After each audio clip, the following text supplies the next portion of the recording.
Madam President, Excellencies, ladies and gentlemen, at the outset, I would like to congratulate you, Madam President, for presiding over the Security Council this month and wish you all success.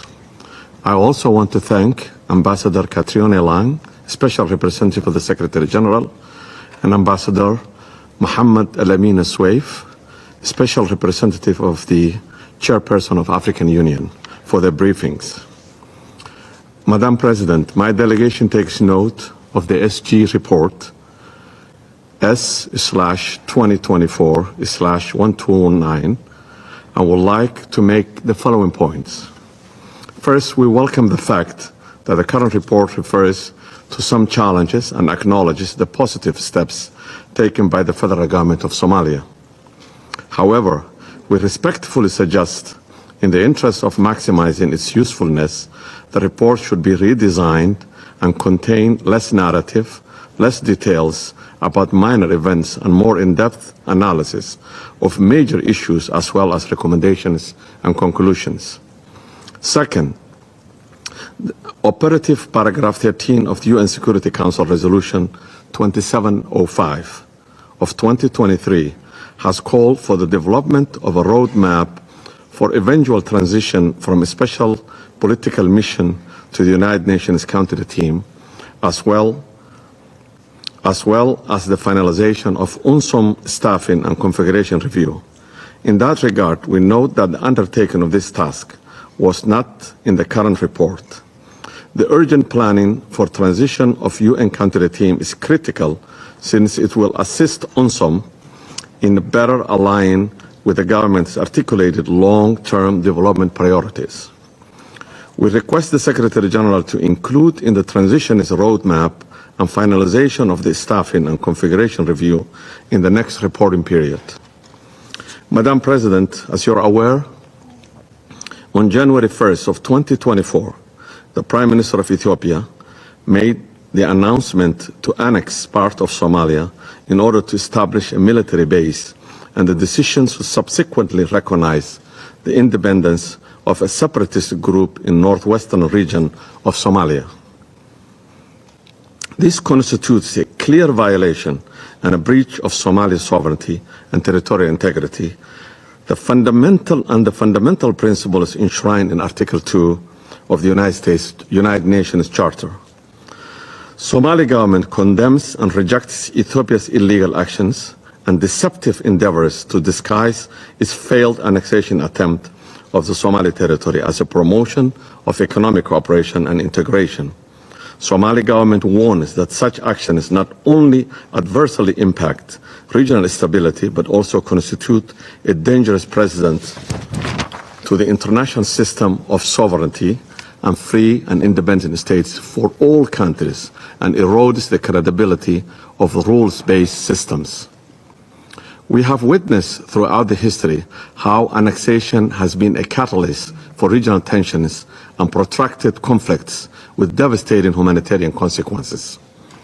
Ethiopia's establishment in military base in Somalia amounted to declaration of war against Somalia and its people. Moreover, these actions have revived the violent extremist group Al-Shabaab and can reverse our hard-earned gains in Somalia in the last 3 decades.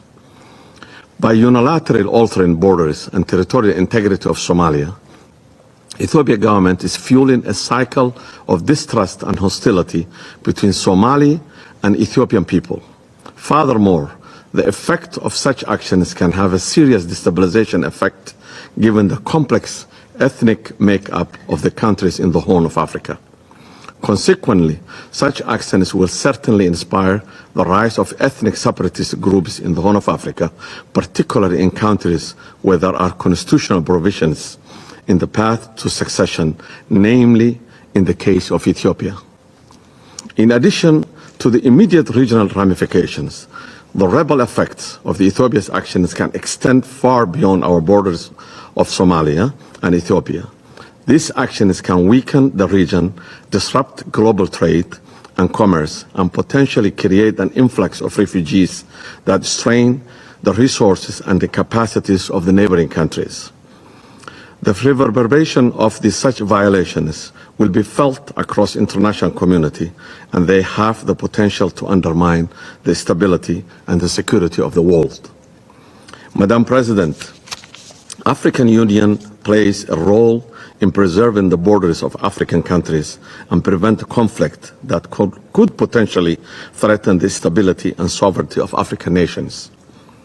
We have brought the violation to the attention of African Union's Peace and Security, AU Peace and C, but Ethiopia's government did not attend the meeting called by the Council to discuss the matter.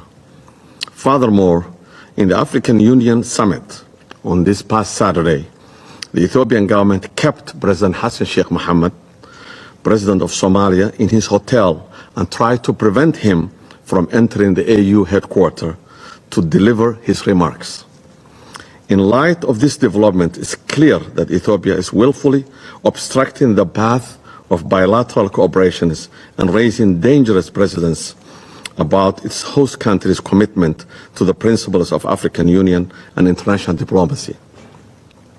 It appears that African Union's image has been seriously tarnished by such actions, and it's been held hostage to a host government led by Nobel Peace Laureate, who has become an international law habitual violator.